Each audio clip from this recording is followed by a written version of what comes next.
Assalamualaikum warahmatullahi wabarakatuh. Perkenalkan nama saya Revi Tobi Praya. Saya mahasiswa Fakultas Hukum Universitas Bangka Belitung.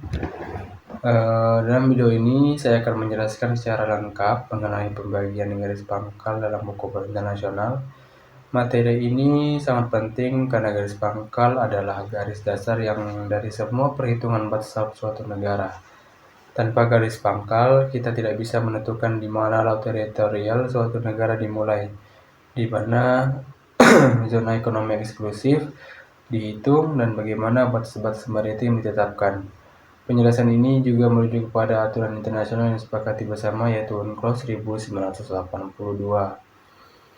Dalam penjelasan ini, saya akan membahas secara mendalam 3 jenis garis pangkal, yaitu garis pangkal biasa, garis pangkal kepulauan, garis pangkal lurus, sekaligus menjelaskan fungsi dan penerapannya pada negara-negara berbeda, terutama yang memiliki karakter geografis unik.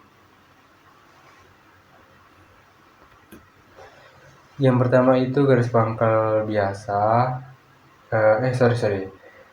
Sebelum kita menjelaskan garis pangkal biasa, saya akan menjelaskan garis pangkal itu ialah baik. Selanjutnya, pengertian garis pangkal. Untuk memahami pembagian garis pangkal, kita harus tahu dulu apa itu garis pangkal. Sederhananya, garis pangkal atau baseline adalah garis yang dipakai negara pantai sebagai titik awal untuk mengukur berbagai zona laut, seperti laut teritorial sejauh 12 mil, zona tambahan sejauh 24 mil, dan zona ekonomi eksklusif sejauh 200 mil. Garis pangkal ini menjadi batas awal yang bersifat fix atau yang sifatnya ditetapkan secara hukum. Oleh karena itu, penerapan garis pangkal tidak boleh sembarangan dan harus mengikuti aturan internasional.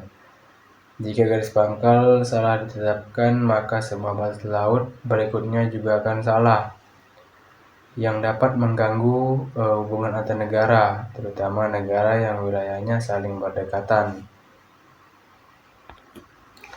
Selanjutnya, garis pangkal yang pertama adalah garis pangkal biasa, atau dalam bahasa Inggris disebut normal baseline. Garis pangkal ini ditarik dari garis urut rendah atau low water line sepanjang negara tersebut. Titik surut terendah adalah titik saat air laut berada pada posisi paling rendah ketika terjadi surut.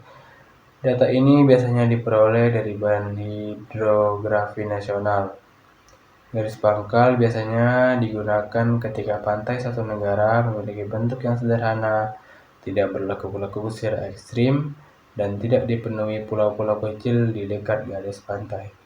Contohnya adalah negara-negara dengan garis pantai lurus dan stabil seperti negara-negara di wilayah barat Afrika, sebagian Amerika Utara, dan beberapa negara di Eropa. Mengapa garis pangkal biasa dianggap penting? Karena metode ini mengikuti kondisi alam apa adanya. Artinya, negara tidak bisa memilih titik atau menarik garis yang tidak sesuai dengan garis realitas geografis.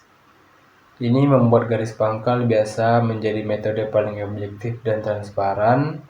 Namun, penggunaan garis pangkal biasa seringkali tidak efisien untuk negara dengan garis pantai yang kompleks. Jika suatu negara memiliki banyak truk sempit, tonjolan pantai, atau pulau-pulau kecil di dekat pantai, penggunaan garis pangkal biasa justru bisa menyebabkan negara kehilangan potensi laut teritorial yang seharusnya berada dalam jurisdiksinya. Teluk-teluk kecil yang dalam akan menjadi wilayah laut internasional jika garis pangkal biasanya digunakan secara ketat.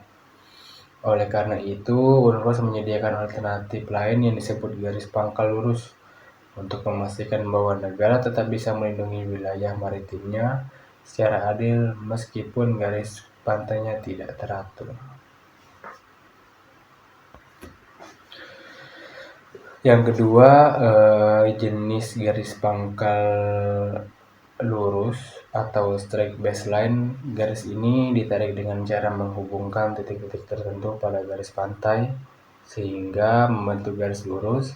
Garis ini tidak perlu mengikuti bentuk pantai yang melekuk-lekuk, tetapi harus mengikuti pola umum garis pantai. Garis pangkal lurus digunakan apabila suatu negara memiliki pantai. Yang pertama sangat berlekuk-lekuk, yang kedua memiliki teluk sempit dan panjang, yang ketiga memiliki banyak pulau kecil atau karang di sepanjang pantai, yang terakhir atau terdapat delta sungai yang terus berubah posisi. Dalam kasus seperti itu, garis pangkal biasanya efektif untuk menggambarkan batas laut secara adil. Dengan garis pangkal lurus, negara dapat menarik garis yang menyederhanakan bentuk pantai, sehingga perairan di antara garis tersebut dan pantai dapat dihitung secara perairan pedalaman atau internal waters. Perairan pedalaman memiliki status hukum penuh. Negara memiliki kedaulatan yang sama seperti wilayah daratan. Kapal asing tidak boleh melintas tanpa izin negara, kecuali dalam kondisi tertentu yang diatur dalam hukum internasional. Dengan demikian, garis pangkal lurus memberikan keuntungan strategis yang besar bagi negara, terutama dari aspek pertahanan, keamanan maritim, dan pengelolaan sumber daya alam. Namun, garis pangkal lurus tidak boleh digunakan sembarangan. UNCLOS menetapkan beberapa aturan penting, misalnya garis itu tidak boleh ditarik terlalu jauh dari garis pantai,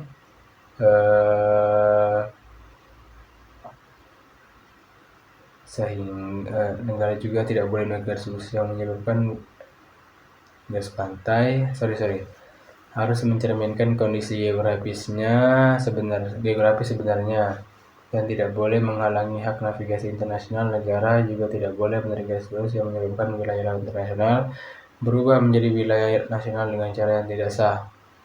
Contoh negara yang banyak menggunakan garis pangkal lurus adalah Norwegia dan Kanada. Mereka memiliki garis pantai yang penuh fjord, teluk sempit, dan pulau kecil yang bertebaran. Jika mereka menggunakan garis pangkal biasa, sebagian besar perairannya akan menjadi laut internasional, padahal secara geografis merupakan bagian integral dari negara tersebut. Dan yang terakhir, jenis garis pangkal yang ketiga, garis pangkal kepulauan atau archipelago baseline. Garis pangkal ini khususnya digunakan oleh negara kepulauan. Negara kepulauan itu negara yang wilayahnya terdiri dari satu gugusan pulau yang saling berhubungan secara sejarah, politik, dan geografis. Contohnya Indonesia, Filipina, Fiji, dan Maladewa. Pada garis pangkal kepulauan, negara menarik garis lurus yang menghubungkan titik terluar dari pulau-pulau terluarnya. Garis ini membentuk suatu rangkaian garis yang menutup semua area kepulauan tersebut dan menciptakan satu kesatuan wilayah laut dan daratan. Perairan yang ada di dalam garis itu kemudian disebut perairan kepulauan. Perairan ini berada di bawah kedaulatan penuh negara, tetapi tetap memberikan hak tertentu kepada kapal asing, yaitu Announcement Passage atau hak lintas damai, dan Archipelagic Sea Land Passage, yaitu hak melintas melalui jalur laut kepulauan yang ditetapkan negara. Pengakuan terhadap garis pangkal kepulauan sangat penting bagi Indonesia. Sebelum UNCLOS 1982, laut di antara pulau-pulau dianggap sebagai laut bebas, sehingga kapal asing dapat melintas tanpa batas. Setelah UNCLOS menerima konsep garis pangkal kepulauan, seluruh wilayah laut Indonesia yang berada dalam garis pangkal diakui sebagai dari kedaulatan negara. Ini memperkuat konsep wawasan Nusantara yang sejak dulu menyatakan bahwa laut bukan pemisah, tetapi pemersatu wilayah Indonesia. Namun garis pangkal kepulauan juga memiliki aturan ketat, misalnya panjang garis maksimum harus sesuai batas UNCLOS, perbandingan antara luas air dan luas daratan harus memenuhi standar tertentu, dan garis harus benar-benar mencerminkan kondisi geografis negara kepulauan. Tujuannya adalah agar negara tidak menarik garis pangkal terlalu jauh sehingga menguasai wilayah laut secara berlebihan dan tidak adil. Sebagai kesimpulan, pembagian garis pangkal terdiri dari 3 jenis utama: garis pangkal biasa, garis pangkal lurus, garis pangkal kepulauan. Ketiga, jenis garis pangkal ini dibuat agar negara dapat menentukan batas wilayah lautnya secara adil dan sesuai kondisi geografis masing-masing negara. Tanpa garis pangkal, tidak ada dasar yang jelas untuk menentukan batas-batas maritim dan hal itu berpotensi menimbulkan konflik antar negara. Dengan memahami garis pangkal, kita juga memahami bagaimana negara seperti Indonesia mempertahankan wilayah lautnya sesuai hukum internasional dan bagaimana negara lain menentukan batas laut berdasarkan bentuk geografis pantainya. Terima kasih telah menyimak penjelasan ini, semoga bermanfaat. Saya akhiri, wabillahi taufiq walhidayah. Wassalamualaikum warahmatullahi wabarakatuh.